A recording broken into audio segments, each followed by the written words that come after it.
Bangladeshi আম্পায়ারকে challenge, হারলো পাকিস্তানের অধিনায়ক। শ্রীলঙ্কার ব্যাটিং ভরাডুবি গ্যালারিতে পাকিস্তানি সুন্দরীদের উল্লাস, মাঠের সেলিব্রেশন। ধারাভাষ্যকাররা কক্ষে করলেন চর্চা।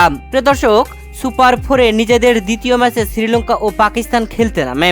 আর এই ম্যাচটা ফাইনালে ওঠার সমীকরণ নিয়ে জটিল একটা ম্যাচ দুই দলের জন্যই। যে দল হারবে তারাই ফাইনালের দৌড় থেকে ছিটকে যাবে। এমন সমীকরণের ম্যাচে মাঠে নেমে শ্রীলঙ্কার ব্যাটিং ভরাডুবি।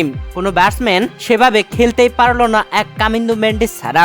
যেখানে পাকিস্তানের হয়ে শুরুতেই বোলিংয়ে দারুণ করেন শাহিনশাহ আফ্রিদি, পরপর দুটি উইকেট তুলে নেন। শুরুতেই ভেঙে পড়ে শ্রীলঙ্কার ব্যাটিং লাইন। তবে এরপরে পাকিস্তানের বাকি বোলাররাও এসে উইকেট নিয়ে শ্রীলঙ্কাকে ব্যাটিং চাপে ফেলে। তবে কামিন্দু মেন্ডিস দারুণ ব্যাটিং করে হাঁকিয়েছেন হাফ সেঞ্চুরি। যেখানে কামিন্দু মেন্ডিস 44 বলে 3টি 4 ও 2টি ছক্কায় 50 রান করে আউট হয়েছেন। এই ম্যাচে অনিন্দু হাসারাঙ্গাকে আউট করবার পরেই অনিন্দু হাসারাঙ্গা বোলিং করে উইকেট নিয়ে যেভাবে সেলিব্রেশন করেন, ঠিক সেভাবে সেলিব্রেশন করেন আবরার আহমেদ। আর আবরার আহমেদ এমন সেলিব্রেশন করার পরেই দুই ধারাভাষ্যকার সেই সেলিব্রেশন নিয়ে ধারাভাষ্য কক্ষে করলেন চর্চা।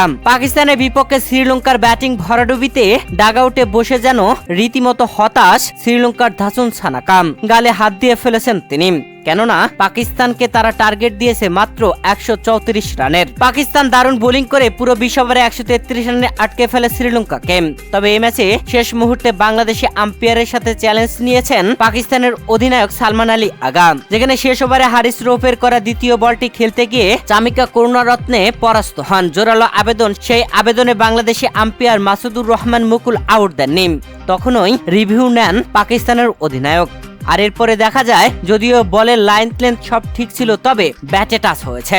বাংলাদেশি আম্পায়ারের সাথে এই ম্যাচে একটি চ্যালেঞ্জ নিয়েছে পাকিস্তানের অধিনায়ক, আর একটি চ্যালেঞ্জেই সাকসেসফুল হতে পারেনি বাংলাদেশি আম্পায়ার। তার সিদ্ধান্ত দিয়েছেন দারুণ। প্রিয় দর্শক, পাকিস্তানকে 134 রান টার্গেট দেওয়ায় পাকিস্তানি সুন্দরীরা গ্যালারিতে তুমুল নাচে নেচেছেন।